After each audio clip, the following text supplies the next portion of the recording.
bosan? Matahari terbit dan terbenam di pertanian. Pemimpi baru saja meninggalkan rumah dan dia ingat sekarang hari apa.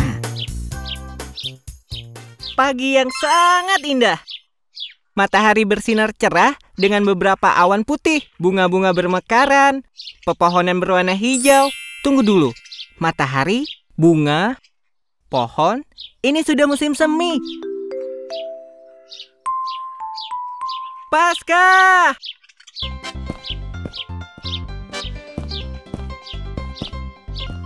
Serigala lewat di sana dan mendengar teriakan gembira pemimpi.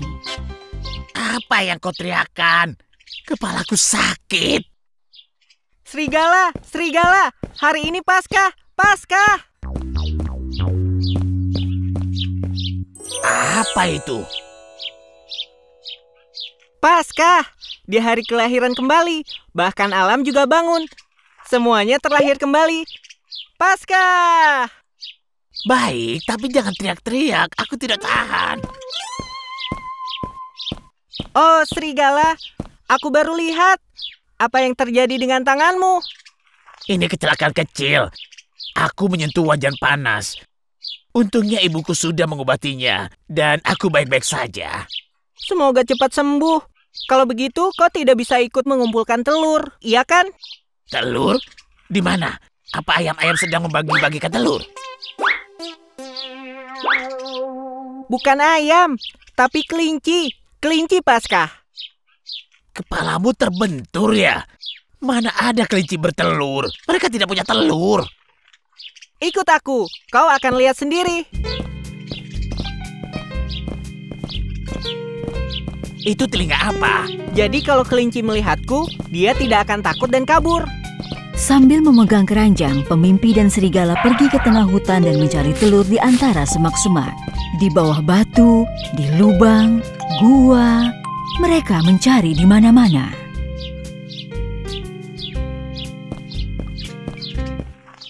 Tidak ada apapun di sini.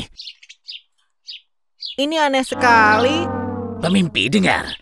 Aku menyukaimu dan aku juga sangat menyukai telur. Tidak ada yang tidak ingin kulakukan demi sekeranjang telur. Tapi sepertinya kau sedang bermimpi. Tidak, tidak. Di hari Paskah, kelinci Paskah menyembunyikan telur di mana-mana. Kita harus menemukannya dan mengucapkan permintaan. Yang mengumpulkan telur paling banyak, keinginannya terkabul. Pemimpi mengakhiri perburuan telurnya. Dengan perasaan sedih, dia duduk di atas batu. Baiklah, aku akan pergi. Aku akan pergi. Lihat, aku akan pergi. Aha. Baiklah, aku tidak bisa meninggalkanmu seperti ini. Apa yang bisa kulakukan? Dengar, aku punya 1 butir telur di rumah. Kita bisa bagi 2 kalau kau mau. Ini bukan hanya aku, serigala. Semua anak di sini juga pergi mengumpulkan telur. Tapi aku tidak mau membagi telurnya jadi 50. Aha. Serigala merasa sedih saat melihat pemimpi sedih. Jadi dia duduk di batu dan berkata, Ini adalah mimpi yang indah. Bahkan jika ini hanya sebuah mimpi, mencari telur di dalam hutan. Itu bukan mimpi, serigala. Itu juga tidak nyata. Tapi kita bisa membuatnya jadi nyata. Caranya? Hore! Ikut aku. Mereka pergi ke pertanian dan pemberhentian pertama mereka adalah kandang ayam.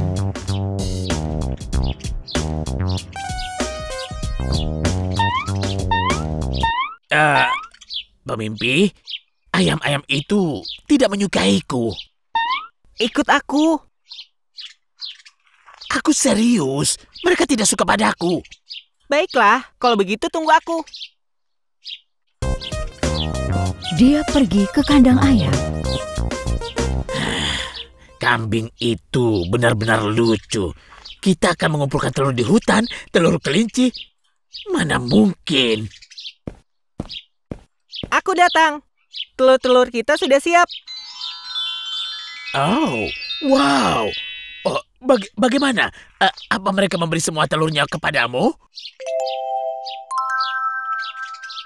Iya, Aku bilang ini hari Paskah. Aku harus mengingat trik ini di kepalaku. Ayo kita ambil cat di rumah seniman. Apa yang akan kita lakukan dengan cat itu? Pertama, kita akan rebus telurnya. Setelah itu kita akan warnai. Pemimpi dan serigala merebus telur-telur mereka. Kemudian, mereka meminjam cat dari seniman dan duduk dan mulai mewarnai telur-telurnya. Wow, kelihatannya semuanya lezat sekali. Ini bukan untukmu, serigala. Apa? Kita tidak akan makan ini? Tidak, ini untuk anak-anak. Apa kau sudah gila? Pemimpi melanjutkan mewarnai telurnya. Ada yang bintik-bintik, ada yang monokromatik, dan ada yang diberi gambar bintang. Ini adalah yang terakhir. Pemimpi, aku tidak bisa membiarkanmu melakukan ini. Hidup telur. Berhenti, serigala. Kau mau kemana? Semuanya milikku. Aku tidak mau membaginya ke siapapun. Serigala, berhenti. Itu telur-telur Paskah. Serigala berlari dengan sangat cepat. Secepat apapun, pemimpi lari mengejarnya, dia tidak bisa menyusulnya. Akhirnya, serigala berhenti dan duduk di bawah pohon untuk makan telur. Ayo kemari telur-telur cantik. Aha, ketemu kau. Serigala meninggalkan telur itu dan mulai berlari lagi. Hei, jangan ganggu aku. Serigala, kemari. Dan sekali lagi, pemimpi berhasil mengejar serigala saat dia duduk untuk makan telur. Serigala! Serigala lari lagi. Pemimpi mengejarnya. Setiap kali serigala berhenti, ada telur yang jatuh ke tanah. Oh, ibu, aku lelah sekali. Serigala, kena kau. Aku sudah tidak bisa lari lagi. Ambil saja telur ini untukmu. Pemimpi mengambil keranjangnya. Tapi telurnya sudah tidak ada. Coba kulihat. Oh tidak, tidak ada satu telur yang tersisa karena kau. Serigala, lihat. Ada apa? Anak-anak keluar untuk mengumpulkan telur. Telur-telurku? Tidak. Iya, kau adalah kelinci Paskah yang membagi-bagikan telur tahun ini. Pakaian ini sangat cocok untukmu. Sebenarnya ini sangat cocok. Ayo bergabung bersama mereka. Baik, tapi aku akan makan telur yang kukumpulkan. Ayo, kita bisa mendapat telur terbanyak. Tentu saja. Hidup Paskah. Selamat Hari Paskah, serigala. Selamat Hari Paskah, pemimpi.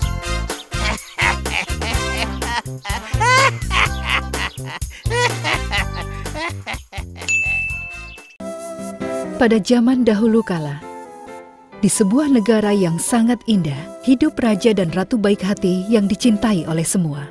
Satu-satunya keinginan mereka adalah memiliki seorang putri.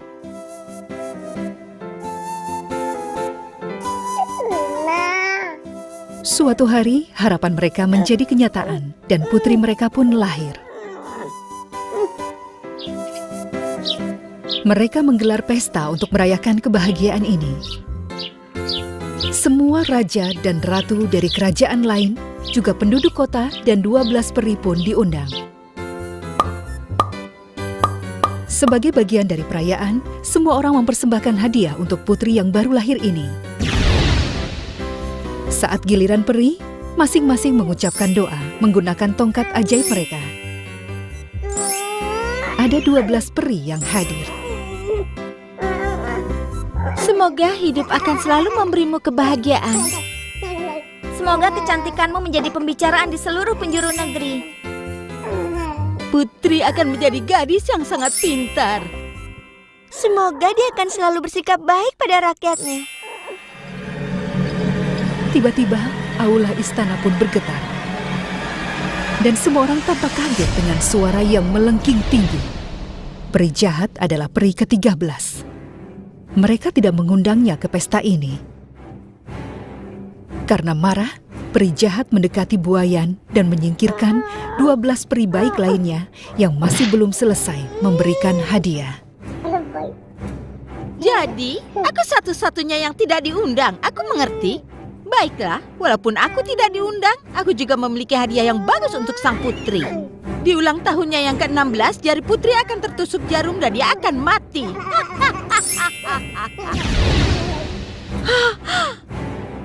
Sambil menatap si peri jahat, raja dan ratu memohon kepada peri baik untuk melakukan sesuatu. Aku mohon, lakukan sesuatu untuk membatalkan kutukan itu, peri baik. Sayang sekali, ratuku. Aku tidak bisa membatalkan kutukan yang dibuat oleh peri jahat. Tapi aku bisa melunakkannya.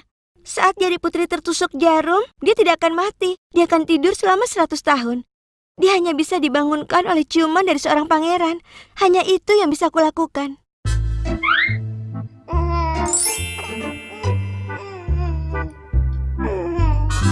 Raja langsung memberikan perintah untuk melarang penggunaan jarum dan memusnahkannya dari kerajaan. Dia memerintahkan penjaga untuk menjaga sang putri sampai dia dewasa. Doa-doa peri baik pun menjadi nyata. Sang putri menjadi gadis muda yang cantik dan baik hati.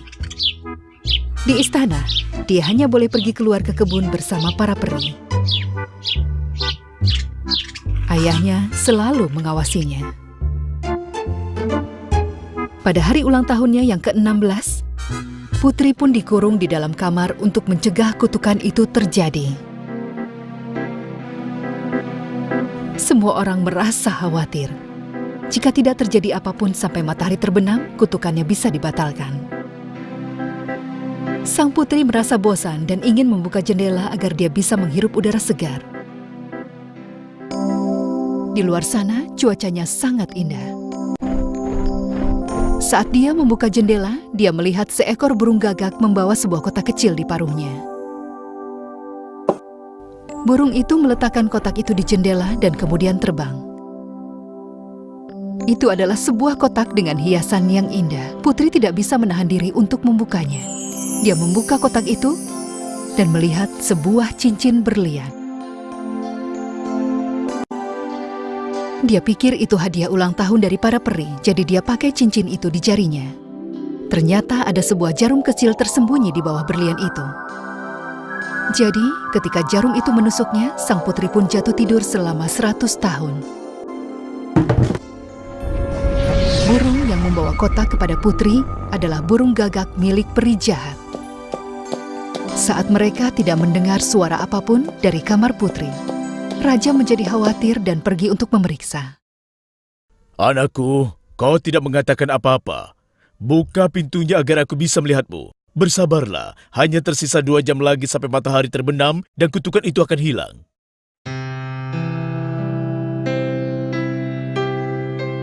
Raja tidak mendapat jawaban apapun, jadi dia membuka pintu dan memasuki kamar.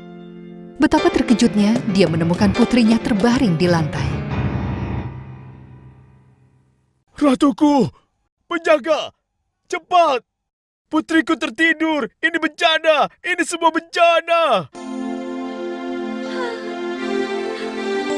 Saat mereka melihat cincin di jari putri, raja dan ratu yang sedih langsung tahu apa yang terjadi.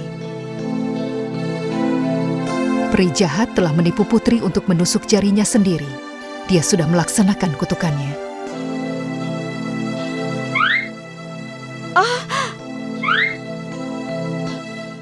Peri baik, tolong lakukan sesuatu. Bangunkan dia atau biarkan kami tidur bersamanya dan kami akan bangun bersamanya. Kami akan memulai hidup kami kembali saat dia bangun dalam 100 tahun. Bagaimana bisa kami hidup tanpanya? Untuk membacakan mantra, kita hanya punya waktu sampai matahari terbenam. Waktu kita hanya tinggal sedikit, tapi aku akan melakukannya. Pertama-tama, letakkan putri ke tempat tidurnya. Mereka langsung membawanya ke kamarnya. Mereka membaringkannya di tempat tidur beralaskan bunga dengan gaun yang indah. Raja dan ratu duduk di singgasana mereka. Para pelayan menunggu di tempat mereka berdiri. Burung-burung, kucing, dan anjing, semuanya bersiap. Dan peri baik membacakan mantra yang paling kuat. Biarkan semua orang di istana ini tidur bersama sang putri dan bangun bersamanya. Dengan ayunan tangannya, semua orang di istana tertidur.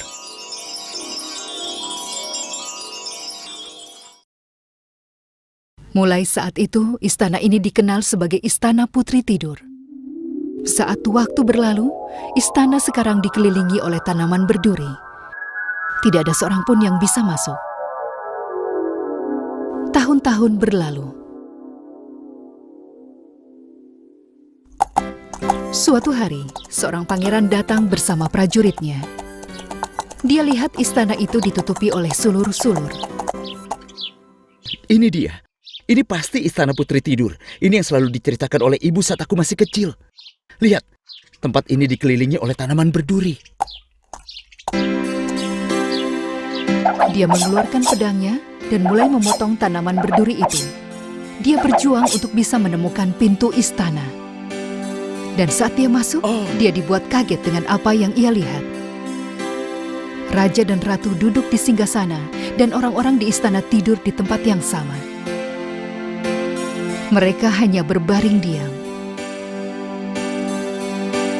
Dia mulai mendatangi semua ruangan, mencoba mencari di mana putri berada.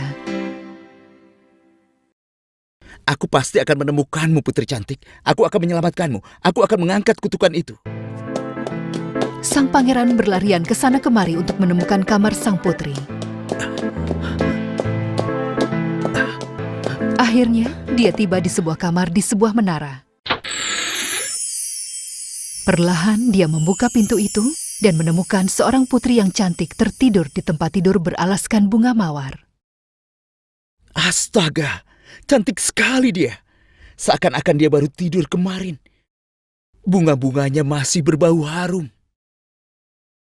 Pangeran tidak bisa melihat sang putri tertidur seperti malaikat, jadi dia memberikan ciuman di pipi.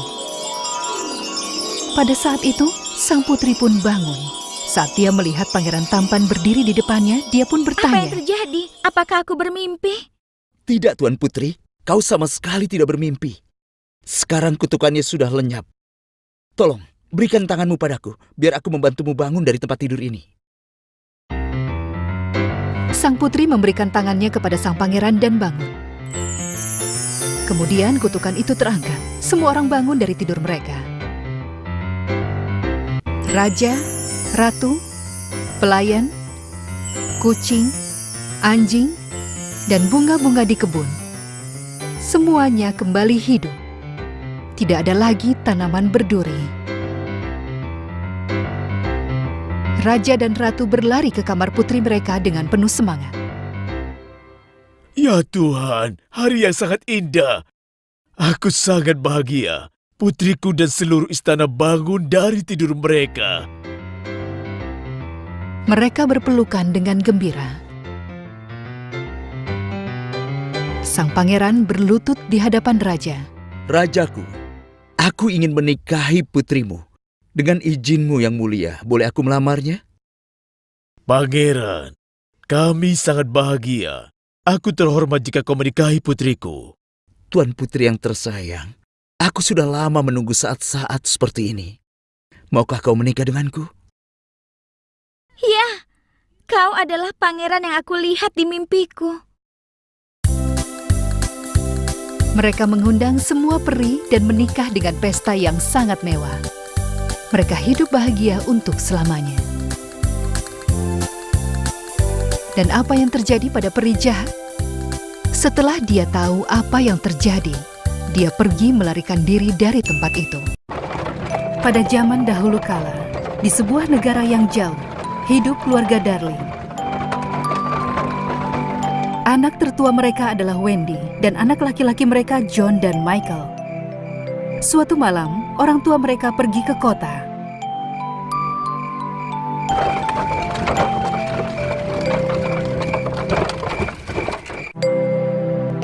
Anak-anak ditinggal sendirian di rumah. Mereka bersenang-senang bermain bersama.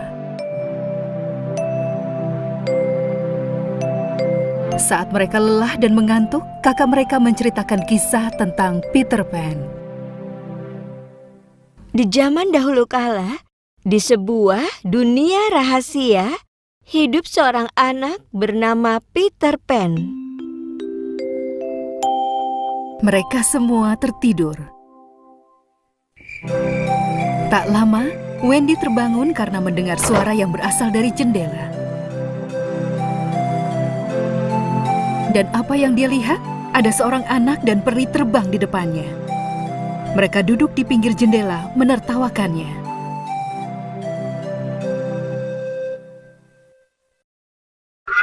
Selamat malam. Namaku adalah Peter Pan. Aku adalah pahlawan dari cerita yang kau ceritakan kepada semua saudaramu. Walaupun kau melewatkan beberapa detail, itu kisah yang sangat indah. Dan namaku Tinkerbell, tapi kau bisa memanggilku Gretel. Kau bisa memanggilku dengan nama apapun yang kau suka. Seperti yang kau lihat, aku adalah seorang gadis peri kecil. Wow, jadi kau nyata. Aku sangat senang bisa bertemu denganmu. Tentu saja kami nyata. Tapi kami tinggal di negeri rahasia. Kami berteman baik dengan Peter Pan. Kami sudah lama sekali saling mengenal. Aku punya ide. Peter Pan, ayo kita bawa anak-anak ini dan kembali ke negeri kita. Bagaimana menurutmu? Oh, itu akan menjadi petualangan yang menyenangkan. Aku suka petualangan. Tapi kau bisa terbang dan kami... Iya, kami tidak punya sayap dan kami tidak bisa terbang. Jangan khawatir soal itu. Begitu aku menebar bubuk peri ke tubuhmu, kau akan bisa terbang sama seperti kami. Wendy yang ingin melakukan petualangan ini langsung membangunkan adik-adiknya. John dan Michael yang melihat Peter Pan di depan mereka terlihat sangat terkejut. Iya, aku juga sama kagetnya saat pertama kali melihat mereka. Tapi Peter Pan dan Tinkerbell, mereka berdua nyata. Dan mereka ingin mengundang kita ke negeri rahasia mereka. Apa? Negeri rahasia? Di mana tempatnya? Bagaimana cara kami ke sana? Kami harus ke sana. Ayo kita ke sana, Kak. Aku mohon. Ayo kita pergi. Wendy menerima dengan gembira. Begitu Tinkerbell menebar bubuk peri ke badan mereka, mereka mulai melayang di udara.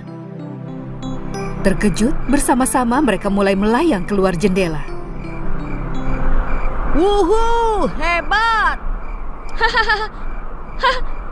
Lihat ini, John. Kita bisa terbang. Ayo, perjalanan kita jauh. Setelah melalui perjalanan jauh, mereka tiba di negeri rahasia.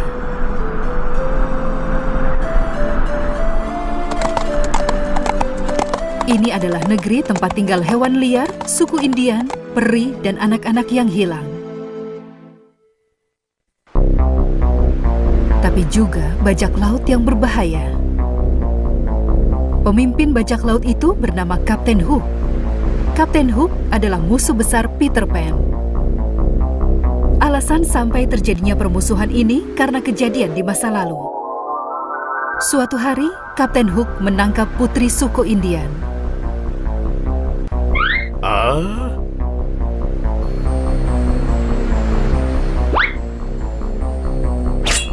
Untuk menyelamatkan putri ini, Peter Pan bertarung dengan Kapten Hook.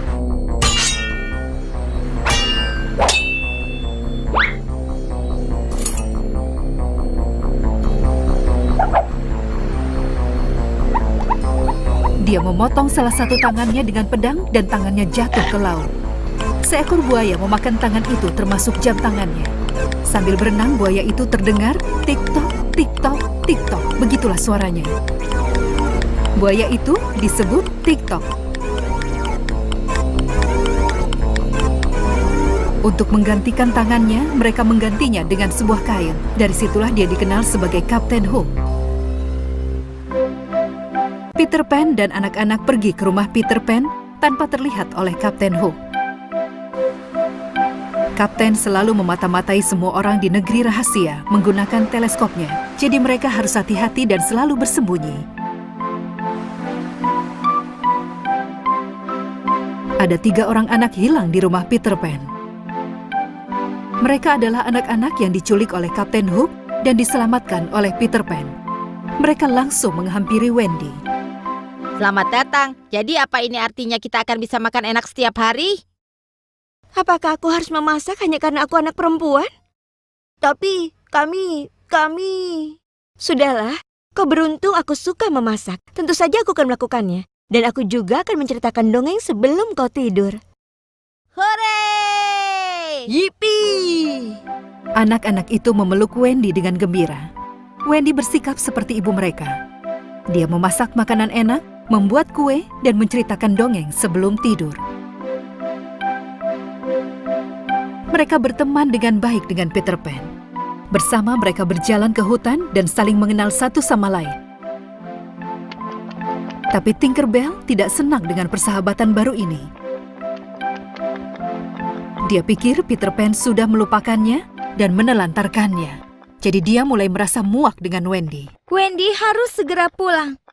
Peter Pan adalah temanku. Aku yang menemukannya tersesat di hutan dan membawanya ke negeri rahasia kami. Sekarang dia lebih banyak menghabiskan waktu bersama Wendy, bukannya dengan aku. Aku harus menemukan solusi untuk masalah ini. Namun, Wendy sama sekali tidak tahu soal itu. Dia hanya berpikir ingin membantu semua orang di tempat ini. Suatu hari, saat Peter Pan dan Wendy sedang mengobrol duduk di atas batu di negeri rahasia, Kapten Hook mengawasi mereka dengan teleskopnya. Dia di sana! Itu Peter Pan! Cepat! Semua orang berlarian di kapal, mencoba menembak Peter Pan.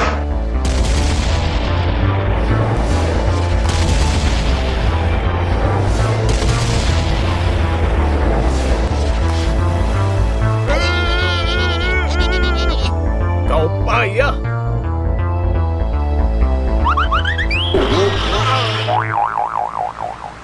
Bukan aku! Kau harus menembak Peter Pan! Tinkerbell, bawa Wendy ke tempat yang aman. Aku akan pergi ke kapal bajak laut. Ini akan menjadi akhir hidupmu, Tuan Hook. Ayo Wendy, cepat. Tinkerbell langsung membuat rencana dan meninggalkan Wendy di atas awan. Kemudian dia menuju ke tempat anak-anak. Hai anak-anak, Peter Pan bilang ada burung besar di atas awan dan kita harus menembaknya. Anak-anak langsung mengambil busur dan panah mereka menuju ke awan. Sementara itu, Peter Pan berhadapan dengan Kapten Hook di atas kapal. Apa kau ingin mengganti tanganmu dengan kail lagi, Kapten? Jika kau memang berani, kita harus bertarung dengan pedang. Aku akan menunggumu di pantai. Kau akan datang jika kau tidak takut. Peter Pan terbang ke pantai dan kapal mendekat. Akhirnya, kedua musuh bebuyutan ini mulai berkelahi.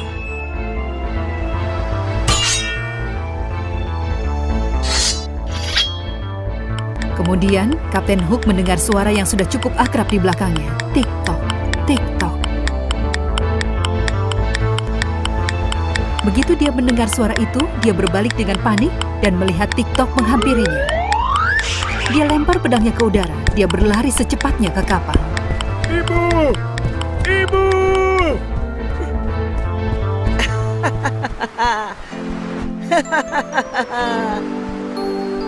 Peter Pan tertawa melihat Kapten Hook. Tiba-tiba, dia teringat dengan Wendy. Dia langsung mencari Wendy untuk lihat bagaimana keadaannya. Dan dia terkejut melihat Wendy berbaring di lantai dengan anak panah di dadanya. Peter Pan merasa sangat sedih dan juga merasa ketakutan. Dia berpikir ini adalah kesalahannya hingga Wendy mengalami ini. Tinkerbell, anak-anak, apa yang terjadi di sini? Tinkerbell bilang kami harus menembak burung di awan. Dia bilang itu yang kau minta dari kami. Jadi kami menembak awan. Tapi ternyata itu bukan burung, tapi Wendy. Semua anak merasa sedih dan menangis. Tinkerbell, kau berbohong kepada kami. Peter Pan berlutut dan mencabut anak panah itu dari dadanya. Tapi kenapa tidak ada darah di anak panah ini? Anak panah itu mengenai kancing rompi Wendy dan tidak menusuk dadanya. Peter Pan kemudian menyadari kalau dia hanya pingsan karena kaget dan jatuh ke tanah. Wendy! Wendy! Ayo, bangunlah! Wendy baru saja membuka matanya dan bangun. Dia membuat semua gembira. semua memeluknya dengan gembira. Mereka pulang ke rumah bersama. Tinkerbell melihat semua yang terjadi dari atas pohon peri. Dia merasa sangat malu dengan yang sudah dia lakukan. Dia pergi ke rumah Peter Pan dan meminta maaf kepada semua orang. Aku sangat menyesal. Aku ingin meminta maaf kepada kalian semua, terutama kau, Wendy. Maukah kau memaafkanku? Aku melakukan itu semua karena aku iri dengan persahabatanmu. Aku merasa sangat malu. Aku berhutang nyawa padamu, Tinker. Tidak ada yang bisa menggantikan tempatmu. Kita akan selalu bersama. Tapi apa yang kau lakukan ini salah. Malam ini, aku ingin kau pergi ke pohon peri dan renungkan apa yang sudah kau lakukan.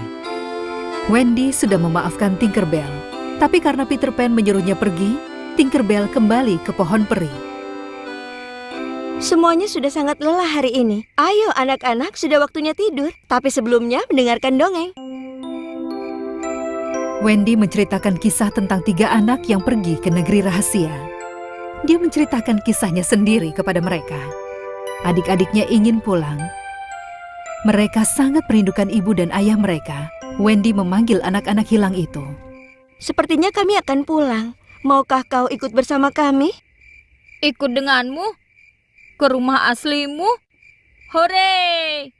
Aku tidak percaya ini. Kita akan punya rumah sungguhan. Peter, kenapa kau tidak ikut kami juga? Kau bisa tinggal bersama kami kalau kau mau. Tidak akan. Suatu hari nanti kalian akan tumbuh dewasa dan menjadi tua. Tapi aku ingin terus menjadi anak-anak. Selamanya. Keesokan harinya, Tinkerbell menaburkan bubuk peri ke semua orang. Saat Wendy dan anak-anak mulai terbang, Kapten Hook yang mengawasi mereka dengan teleskopnya berhasil menangkap mereka.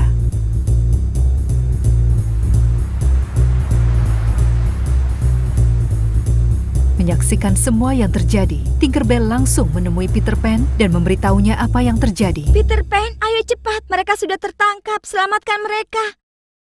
Apa? Teman kita ditangkap?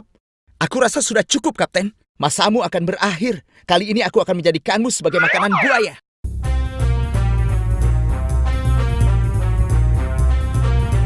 Dia langsung terbang menuju ke kapal.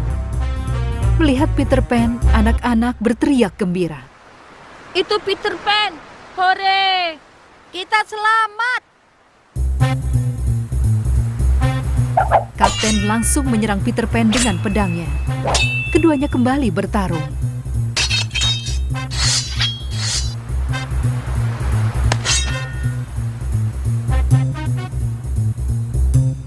Mereka bertempur cukup lama. Dan tiba-tiba Peter Pan mendengar suara TikTok lagi.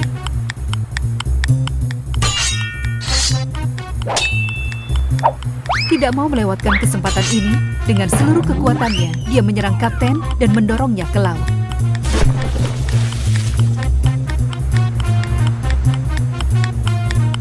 Melihat Kapten Hook jatuh ke laut, TikTok langsung berenang menuju ke arahnya. Semua anak buah Hook tahu kalau mereka sudah kalah, juga ikut melompat ke laut.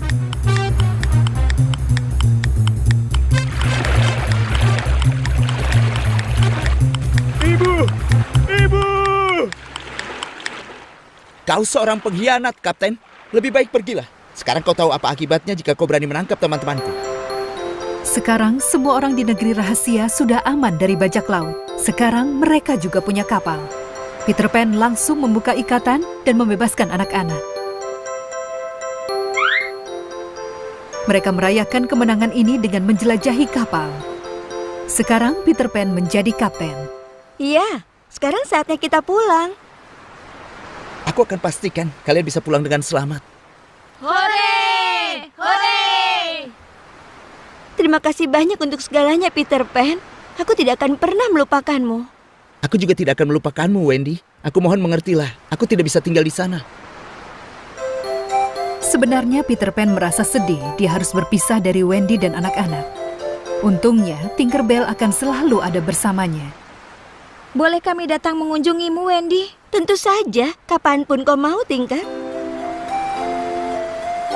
Mereka saling berpelukan.